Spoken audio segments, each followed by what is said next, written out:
Anyone can go bonkers with a lot of money. Anyone can go bonkers with a lot of criticism pointed at them. And if there is bliss and no problems with money and one's positive outlook on life, anything can be done, right? Automatically and unabashedly, you'll go through life making everything look better and less sterile with this newly found security.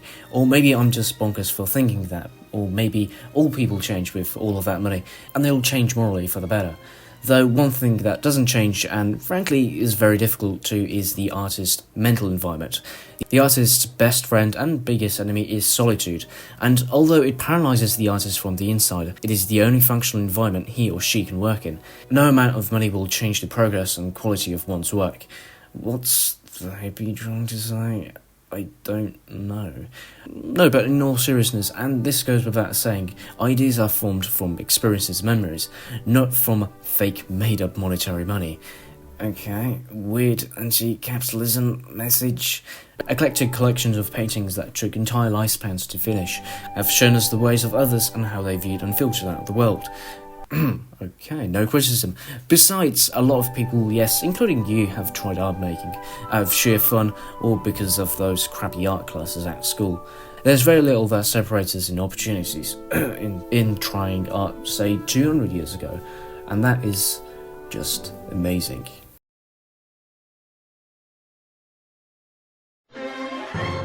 Art is a funny thing. For all that we humans seem to have done throughout history, conquering, killing, and having a achievement at the back, I meant sex, art seems to have always been at the back of our minds. It's basically a chain of reactions and emotions, and ideas in the hierarchy of human thought.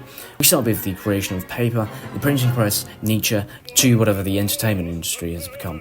The unwritten desire to grab a piece of paper and vomit out our unfiltered thoughts through words, paint and sounds is a unique feature only seen in humans, I think, and it just shows further that we've got no idea how the human mind works. We're constantly discovering art and music from new artists, and those from the past who never saw the fruits of their labour.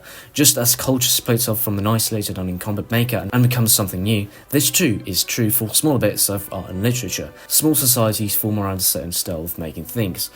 I'm sure you've once happened to come across a certain style of expression. You tried your best at it and became quickly demotivated from the sheer stress of maintaining a healthy work balance. From 7 hours of school to 5 pots of coffee in the evening, and this stunning realisation that you've got no idea what you're doing. And then you have to deal with constant nagging from the rest that whatever you're doing is a waste of effort, and that you're better off doing something you hate, and that you should probably get that university degree, and be a part of an increasingly polluted sea of clueless and indifferent graduates.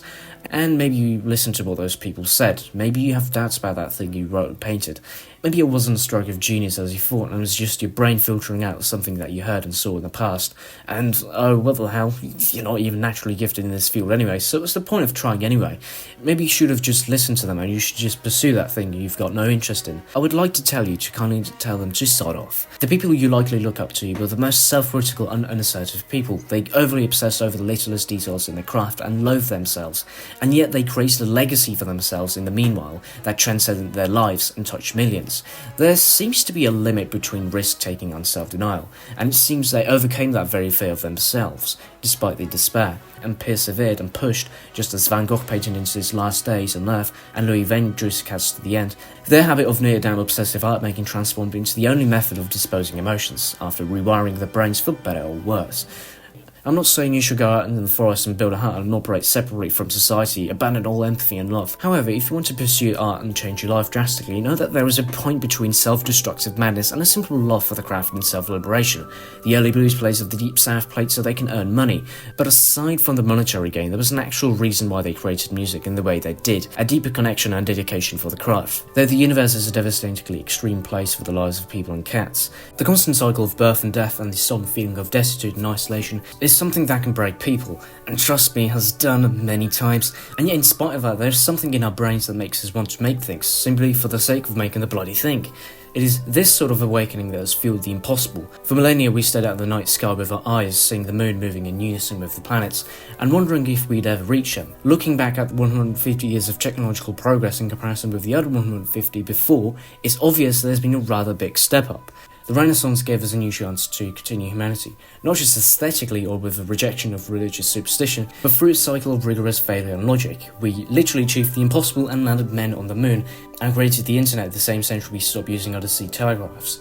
We changed the fabric of society and progress of technology the moment we stopped burning people for having opposing ideas.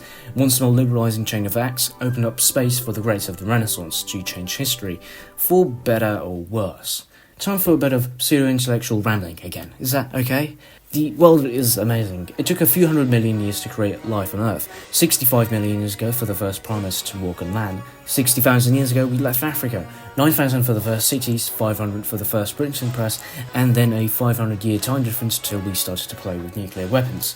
Do please take that hobby you've wanted to try out. If you're young, you'll never have so much free time and productive neurons in your brain to learn new stuff. Prepare your ideas and thoughts into things that make people feel things. Our innate ability to consume useless information and our other ability to relish and get lost in actual worthwhile activities has helped us from being the meat of other predators in Africa to the one and only apex predator on Earth, and with the ability to literally destroy everything in a matter of hours. So please do some stuff. Do some really cool stuff if possible. And if you fail or don't automatically succeed, everyone is going to laugh at you. No, just kidding, it just doesn't matter anyway. The most important thing is that you created something with your own blood and sweat. Now quit wasting time on YouTube and do something.